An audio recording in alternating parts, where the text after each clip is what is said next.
Magandang hapon mga kabay. So ito po yung pangalawa kong repair ngayon. 39144 naman siya mga kabay, liter E. 17 grinder mga kabay. So ito, nakasaksak yan mga kabay. Ayan. So titesting natin. Ayan, wala po siyang power mga kabay. So bubuksan natin mga kabay. Tara, samahan nyo ako. So ayan mga kabay. Natanggal ko na po yung brass cap. Tapos natanggal ko na yung screw. So ngayon, tatanggalin na lang natin yung armature. Hindi ko na ititestar mga kabay dahil nakita ko po yung armature na may tama. Ayan. Tsaka wala din siyang carbon. Ayan. Tapos, yung sleeve niya mga kabay. Ayan. Punit na. Punit na po. Ayan. So, check na lang natin yung field wheel mga kabay kung wala bang tama. So ayan, sa field wheel nyo mga kabay, okay pa. Brass holder, okay pa rin.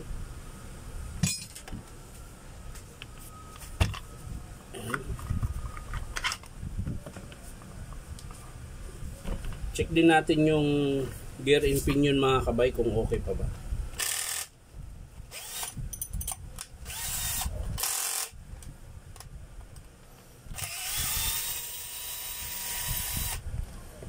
Para sigurado.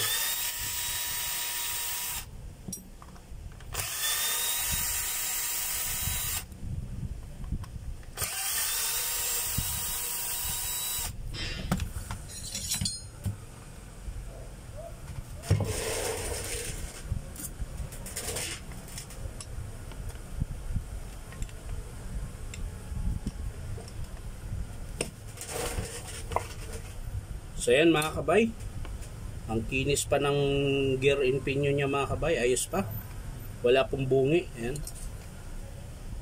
So ang estimate natin dito mga kabay is yung armature lang po talaga. Ayan, papakita ko sa inyo, malapitan yung armature, makita nyo po. Ayan.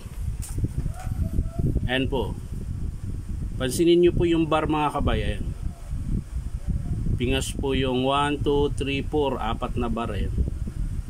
Yan, dapat ganito lang siya kakintab dapat. Yan. So pagdating dito, iba na.